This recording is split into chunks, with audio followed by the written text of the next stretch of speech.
Hola, hola, ¿cómo están? Buenas noches, bienvenidos a Right Now. Bueno, hoy vinimos al despacho de Daniel Filmus, ministro de Educación de Néstor Kirchner, actual diputado nacional. Vamos a hablar de todo, pero de todo, de las elecciones, de educación, de cómo ve a nuestro país, de cómo ve a los maestros, de absolutamente todo. Tengo que tapar, ¿no? O sea, si no, no se van a enterar que estoy... ¡Hola! ¿Cómo va? Bien, ¿Todo bien? Bien. Bueno, Bienvenidos. muchas gracias. ¿Está por allá, Daniel? Sí, por favor. Bueno, pasamos.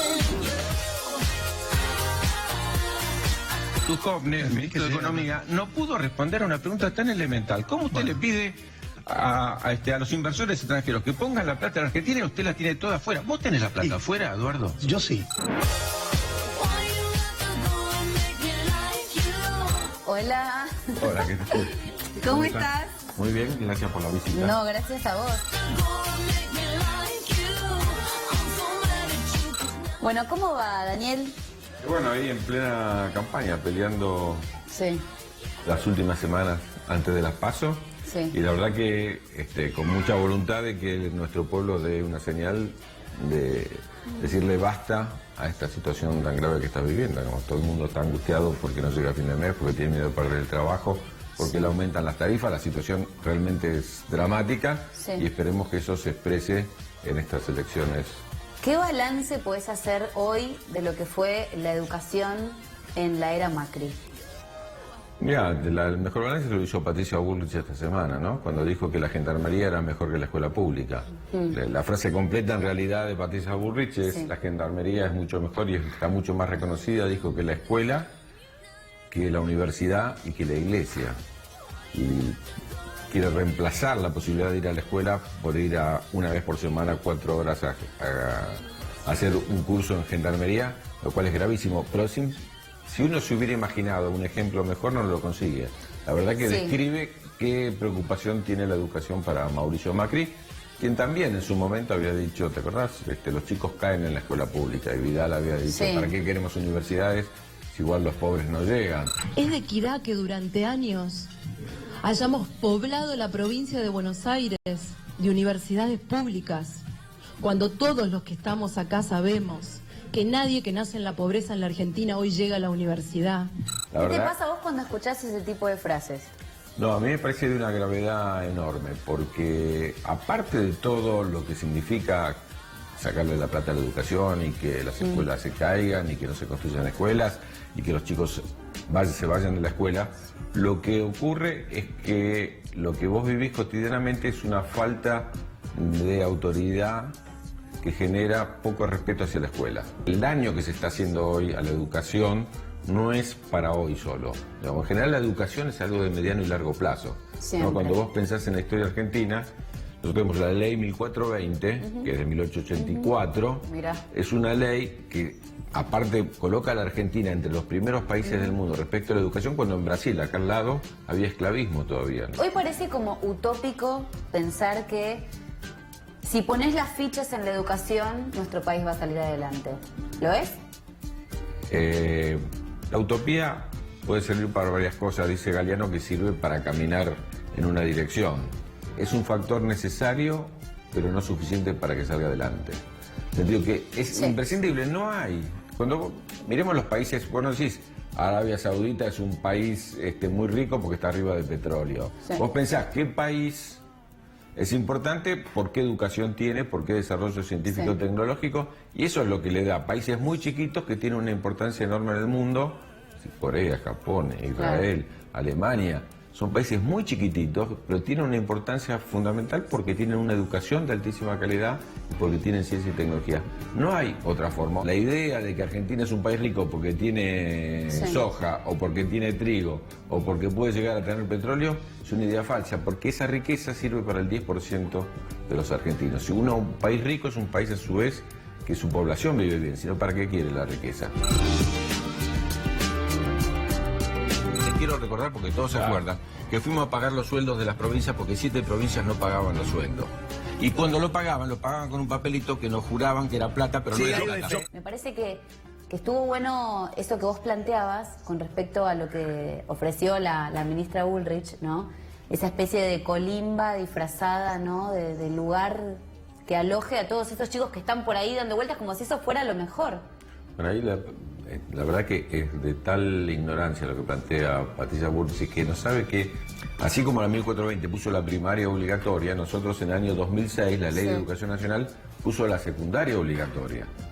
Entonces, no hay otro lugar, no es un tema que podemos discutir si va a la gendarmería o a la escuela, no, el Estado tiene la obligación, porque es una ley que votaron también aquellos que hoy están en el gobierno, que dice que es obligatorio para el Estado dar la educación todos hasta que termine la secundaria. ¿Por qué? Porque sin ese certificado vos no entras a trabajar en ningún lado. Pensaba en tu gestión, o sea, en lo que vos hiciste como ministro. ¿Te planteaste alguna vez, la verdad que en esto tendría que haberlo hecho de esta manera? O sea, hoy tengo, no sé, quizás hoy le hubiera agregado esto. Muchísimo. Y como soy investigador del CONICET y trabajo en el tema, una vez que salí de ahí, lo primero que tenés que hacer como intelectual también es revisar lo que hiciste. Te voy a dar un ejemplo que tiene que ver con esto que hablamos de Patricia. Cuando nosotros asumimos en el año 2003, tenés que tener la idea de que 2 de cada 3 chicos eran pobres. Y en varias provincias no había clases, tal es así que la primera acción de Néstor Kirchner como presidente fue ir a Entre Ríos a levantar una huelga. Estábamos hablando del 27 de mayo y todavía no habían empezado las clases. La verdad que lo hizo Néstor, 7 provincias no pagaban los sueldos. Tenemos que trabajar mucho, tenemos que poner mucho esfuerzo, tenemos que estar donde están los problemas. Nos faltarán muchas cosas, pero no nos falta ni ganas, ni fuerza, ni decisión de construir una Argentina distinta donde todos podamos volver. La primera acción de él como presidente es acercarse justamente a la educación. La de Macri fue ir a San Juan a devolverle las retenciones a las mineras. Digo, uno puede decir, Néstor pensando en la educación y en los docentes, y en los chicos, en el derecho a la educación, y Macri pensando en la riqueza de pequeñas empresas, grandes empresas que son multinacionales. Sí. Ahora bien, ¿qué podríamos haber corregido? Mirá, cuando nosotros asumimos y el país empezó a crecer, yo creí que las escuelas se iban a recontra llenar de chicos, porque en mejores condiciones económicas los padres iban a llevar a los chicos. Entonces lo que hicimos fue dar becas, 500.000 pusimos de becas para que los chicos se queden en la escuela. Pero cuando miramos, y eso lo mirás recién de 2 años después, las estadísticas, vemos que la escuela no crece, que se mantiene. ¿Por qué? Porque al mismo tiempo, cuando crece el país, demanda a los chicos el mercado de trabajo. Claro. Entonces, aquello que la escuela en época de crisis cumple una función refugio. Vos no tenés trabajo, no tenés nada que hacer, vas a la escuela a comer. Total. En cambio, ¿Qué es lo que pasa hoy? Claro, cuando empezó a crecer el país, ese chico estuvo tentado por el mercado de trabajo porque se abrieron muchas oportunidades y sus familias necesitaban el trabajo. ¿Cuándo se recuperó eso y cómo lo mejoramos? Pero varios años después, con la asignación universal por hijo. Cuando el chico empezó a cobrar, o la madre empezó a cobrar hasta los 18 años la posibilidad de tener casi un sueldo porque el chico está en la escuela, entonces recuperamos a los chicos que habíamos perdido. Yo creo que al contrario que piensa mucha gente, que Macri no fracasó. Macri está logrando lo que vino a hacer. ¿Cómo se ha logrado una redistribución regresiva? Es decir, una distribución hacia los que más tienen en contra de los que menos tienen. Si volvieras a ser ministro de Educación, primero quiero preguntarte si te gustaría. Y segundo, si volvieras a ser ministro de Educación hoy, con este país que está dejando el gobierno de Cambiemos, ¿cuáles serían tus primeras medidas? A la primera pregunta paso, porque probablemente esté mi familia mirando y si llego a decir que sí, me echan de casa.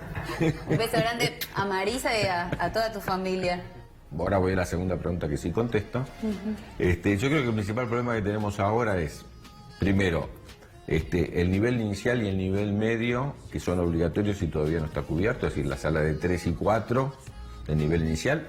Estos 3.000 jardines que prometió Macri y no hizo, hay que hacerlo porque los chicos más pobres, cuanto antes entran en la escuela, más posibilidades tienen de igualarse con chicos que en su casa tienen libros, computadoras, padres profesionales. Imagínate que si entran en primer grado, la desigualdad ya es enorme. Y la escuela media, porque lo que te decía, nosotros teníamos, cuando asumimos nosotros, 1 de cada 2 chicos se recibía en la escuela media, ahora es 2 de cada 3. Así que se creció mucho, pero todavía falta 1/3 de los chicos que terminan la escuela media. Pero si tuviera que existir una palabra que resume la tarea del futuro ministro de Educación, es calidad. Los chicos hoy van a la escuela, y todos nosotros lo sentimos respecto a nuestros hijos también, no aprenden en la escuela lo que la escuela promete enseñarles. Y el único mecanismo para que los chicos realmente aprendan es mejorar la calidad de los docentes. Entonces hay que mejorar el salario docente, hay que mejorar las condiciones de trabajo docente, mejorar la capacitación docente y también pasar a un criterio de que la capacitación tiene que ser algo permanente. En el caso de poder volver al gobierno próximamente, o sea, ¿qué te gustaría que suceda? ¿Qué te gustaría que pase, no? ¿Y dónde te ves vos? La pregunta es súper interesante. Es difícil sintetizar, pero me gustaría un gobierno que tenga sensibilidad social. No sé cuánta plata va a tener el futuro gobierno, qué condiciones va a tener, pero que cuando tenga que tomar decisiones, como me decía Néstor a mí en su momento y como después hizo Cristina, privilegie siempre a los que menos tienen, digamos. ¿Sí? Entonces, yo lo conocí a Néstor, algo que no se sabe mucho, un viernes y asumí un domingo. Te lo presentó Alberto, ¿verdad? Exactamente. Alberto me lo presenta viernes a la noche, que yo fui a la casa de Santa Cruz. Yo había hablado con Alberto y después con Néstor por teléfono. Pero yo no sabía si ese del teléfono era el presidente. Yo le decía a Alberto, ¿cómo sé que es el presidente que me está diciendo si quiero ser ministro o no? Entonces me hace hablar. Pero cuando le pregunto a Néstor en la media hora que hablé antes de asumir, le digo, bueno, Néstor, ¿qué esperás? Él me dijo una cosa, yo espero que todas las noches te vayas a dormir con la tranquilidad de que hiciste algo por la gente. Si todas las noches te vas a dormir con la tranquilidad de que hiciste algo para mejorarle las condiciones de vida a los argentinos y las argentinas, entonces es lo que vos tenés que hacer. Esa fue toda la directiva. Si volvemos a tener un gobierno donde sus ministros, su presidente o presidenta está preocupado por eso, yo creo que Argentina, en cierto sentido, vuelve a tener algún destino. ¿Por qué en aquel momento decía que claramente era una alegría que se haya derrotado a Macri? ¿Y cómo le explicó a los hijos? Porque ahí es un tema de educación. ¿Cómo le transmitió a los hijos que alguien que usted consideraba que era un corrupto llegó a presidente acompañado por usted? Sos defensor acérrimo de la universidad pública, obviamente.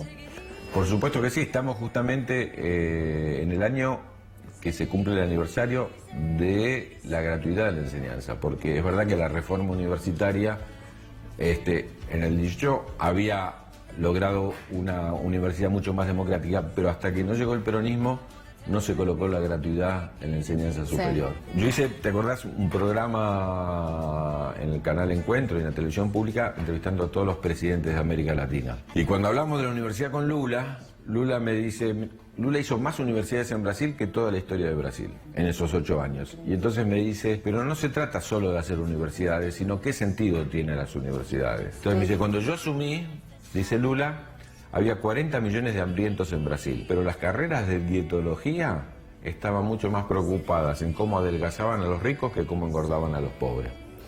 Esa imagen que me dio Lula, tan simple, de un obrero, de alguien que no pudo ir a la universidad, porque él es obrero metalúrgico, de que no, si todos financiamos la universidad, esa universidad no solo tiene que permitirnos vivir mejor a nosotros cuando nos recibamos, sino que también tiene que tener una función social. Entonces sus médicos tienen que atender a los que más necesitan, sus ingenieros tienen que hacer crecer el país, sus literatos tienen que deleitar con su prosa a la mayor cantidad de argentinos y argentinas. La universidad tiene una función social enorme que va más allá de que podamos poner nuestro consultorio, nuestra oficina, sino que tiene que educar en servir a los argentinos y a las argentinas. ¿Tenés amigos macristas? No. Tengo, no, así, lo que vos decís, amigos, muy difícil para el que considera la amistad algo muy integral y que tenés que compartir ciertos ideales y también una sensibilidad, porque el macrismo en el fondo hay un desprecio a lo popular, hay un desprecio a las necesidades de la gente, ¿no? Compañeros de colegio que nos seguimos viendo, compañeros, uno tiene muchos que no piensan como uno y que piensan distinto y que uno los quiere y respeta, pero de amigo, yo era un caso concreto que fue estas 2 semanas. El día que Juan Carr Abrió, ¿no? Con el club de River, insospechado de que sea kirchnerista, ni populista, ni nada por el estilo. Que lo tiraron de acá por hacer eso, increíble. De una persona solidaria, les daba bronca de que un club abra la puerta para atender a los que están en la calle y que se mueren de frío. Ese debate, que algún tipo pueda decirle, mira, vos sos, no, incluso algún actor lo hizo, ¿no? Vos estás haciendo una especulación política porque el que necesita una sopa caliente, pero el que no, digo, es la sensibilidad de ¿cómo podés dejar que alguien muera de frío en la calle? ¿Cómo podés permitir, ¿no?, que las necesidades más básicas no estén satisfechas y reírte de eso y criticar al que hace algo? Porque podría no ser kirchnerista uno, podría no ser peronista, podría no ser ni siquiera progresista, pero tener sensibilidad social. Yo creo que la esencia del macrismo, cuando vos ves incluso en dónde estudiaron, qué hicieron antes de estar acá, son todos CEOs de empresas, no tienen la más mínima sensibilidad. Fui el secretario de Educación de la Ciudad de Buenos Aires que no aplicó la Ley Federal de Educación. Esta ciudad, como secretario de Educación, fue la única que siguió con primaria y con secundaria y no eliminó las escuelas técnicas.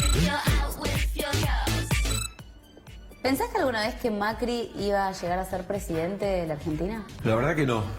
La verdad que no. ¿Cuándo lo conociste a Macri vos?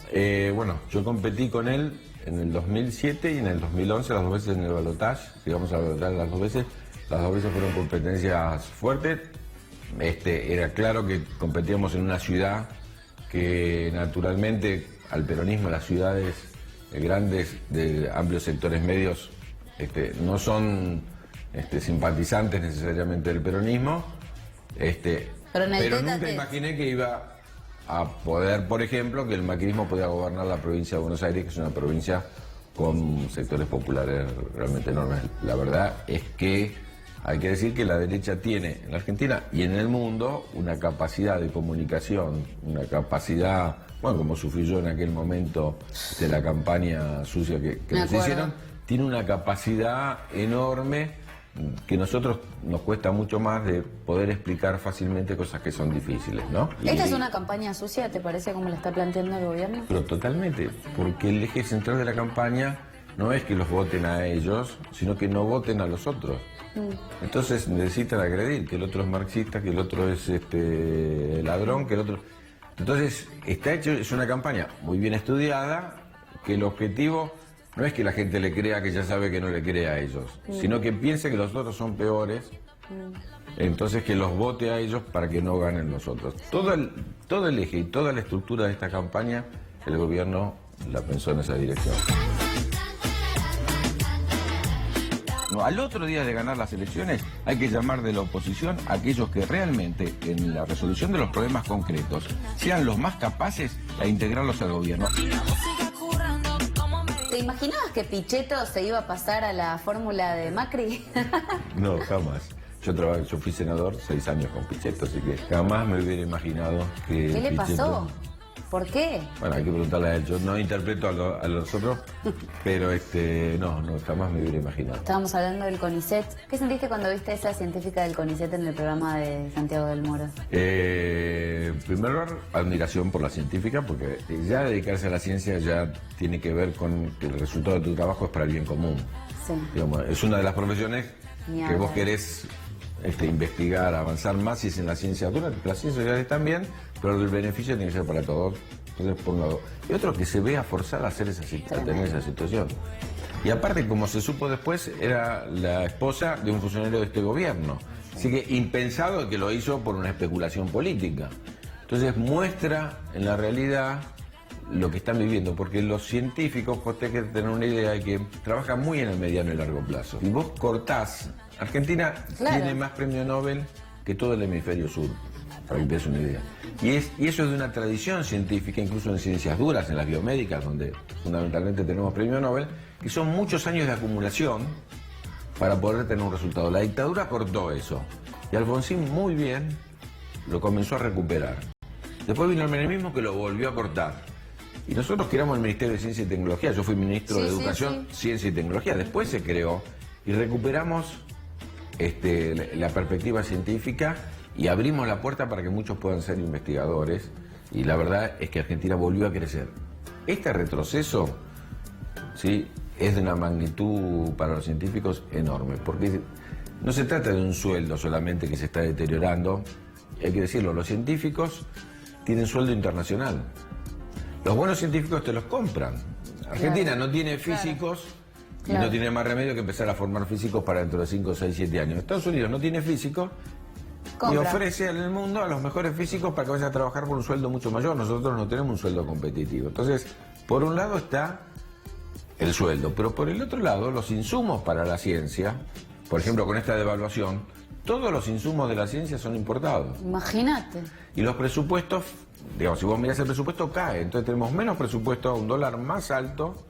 Es casi imposible seguir las investigaciones y ser competitivo con Israel, con Corea, con Japón, con Estados Unidos, con Alemania o con Francia. ¿Tenés confianza en Alberto? ¿Qué pensaste cuando...? Que era un chiste. Entonces veo el video de Cristina y yo no salía de mi asombro. Alberto fue el que me convocó. Y quiero decir una cosa que tampoco se sabe. Alberto me convoca al gobierno de Néstor, siendo jefe de la oposición al gobierno que estaba yo. Yo era ministro de Educación del gobierno de Ibarra. Por eso creo que Alberto, en este punto, fue convocado por Cristina por la capacidad de diálogo y la apertura. Y yo creo que es lo que le hace falta al país ahora. Repasar el gabinete del 2003, Sí. ¿no? Y Belli, Bielsa, Ginés, que realmente era un gabinete muy amplio y plural, Claro, como para muy... un momento de mucha crisis. Y yo creo que Alberto, bueno, siguiendo el camino de lo que hizo Néstor y después Cristina, está en condiciones de volver a convocar un gabinete de unidad nacional. Si vos me decís hoy, no tiene que ser ningún gabinete peronista, no tiene que ser un gabinete de un sector solo, sino que incluso para romper esta idea de la grieta, al otro día de asumir hay que convocar absolutamente a todos los sectores que quieren un proyecto distinto al de Macri. No, por la galería de consenso a uno a los macristas, no. Los que quieren un proyecto distinto al de Macri, muchos de los cuales no nos van a votar, muchos de los cuales quizás no nos acompañan por algún prejuicio respecto del pasado, pero coinciden con el modelo para el futuro. Y me parece que Alberto, digo, después de la primer sorpresa, y esto que te decía recién, que pensar si era un chiste o no, cuando uno se da cuenta, aparte yo seguí siendo amigo de Alberto durante todos estos años, aún cuando teníamos diferencias políticas importantes, cuando uno se da cuenta del gesto de Cristina, de generosidad, de grandeza, pero también de realismo respecto del futuro gobierno, uno valora la diferencia que hay entre nosotros, seres humanos comunes, y los grandes líderes. ¿Qué onda lo de las pruebas a aprender? ¿Para qué sirven? En primer lugar, a diferencia de lo que se imagina este gobierno y a lo que la opinión pública puede pensar, la ley de educación nacional que nosotros aprobamos por amplísima mayoría y con mucho debate es la que crea las pruebas a aprender. Y también la que dice que hay que participar en estos proyectos como el PISA y las evaluaciones internacionales.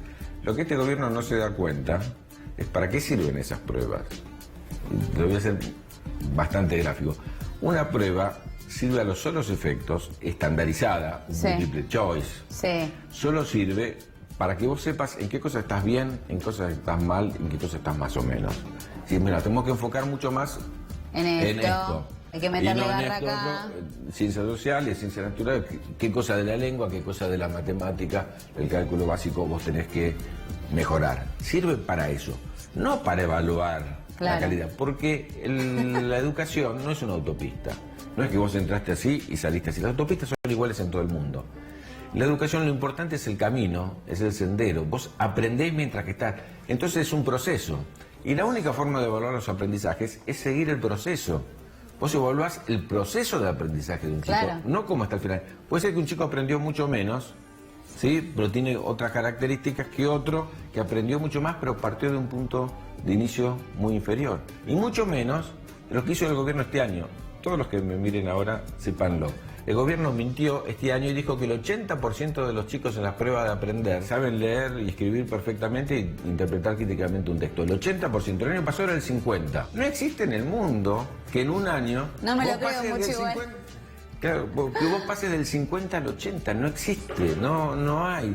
Porque el chico del año pasado no sabía leer y escribir bien, en un año aprendió. Entonces es una locura tal que el gobierno, para tener algo para mostrar a las elecciones, te hizo pasar de 50... Y el año que viene, ¿qué vas a mostrar? Que el 100%... Sí. Vamos a suponer que un finlandés, que es una de las mejores educaciones del mundo, Sí. viene a la Argentina y dice, quiero ver este caso único en el mundo donde los chicos aumenten casi el 50% de su aprendizaje en un año. Es verdad. ¿Cuál es la receta? ¿Cuál es Le el pregunta a método? Macri. ¿Cuál es Macri el- le diría, mira, primero hay que bajarle el salario a los docentes. Segundo, dejar que las escuelas se destruyan. Tercero, que exploten algunas escuelas y maten a sus docentes. Cuarto, perseguir a los docentes que tienen militancia sindical. Quinto, no capacitar a los docentes.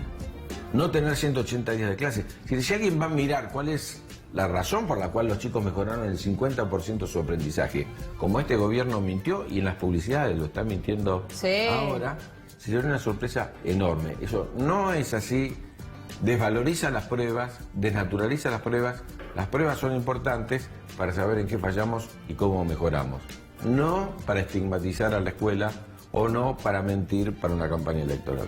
Es imposible que sea verdad lo que dijo Vidal y que no había un registro de las escuelas. No solo eso, sino que a cada escuela que hay, vos le mandás una cantidad de recursos, tienen una cantidad de docentes. Nada más, imagínate Cada lo- escuela tiene un director, no es que tiene muchas. Si vos contás cuántos directores tenés cantidad de escuela.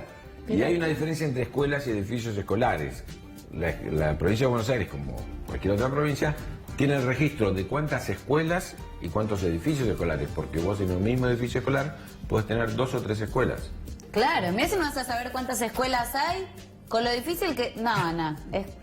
No, la verdad No, es no. que lo increíble es que... Lo increíble es que la mientan con sí. tanta convicción, porque lo dicen con tanta convicción como si no puede estar mintiendo en esto. Muchísimas gracias por esta entrevista. Me dio 2 mates, uno más que Kicillof. Así que muchísimas gracias, Daniel. Mi generosidad respecto de Kicillof es conocida. Quiero decir aparte, ya que estamos, Dime. que Axel es un excelente candidato a promesa. Yo no lo conocía porque la verdad que no fui ministro cuando él lo fue, pero es mi compañerito de banco. Ah, ¿Viste cómo están los compañeritos de banco? Sí. Es mi compañero en las sesiones, tiene la banca al lado mío. Aquí tenemos oportunidad de hablar y la verdad que aprendí a quererlo, a valorarlo, un tipo humilde, capaz, que ojalá la provincia lo tenga como gobernador. muchísimas gracias, Daniel, y un beso grande a tu familia, Marisa. Un beso enorme para vos. Gracias. Gracias. Mua.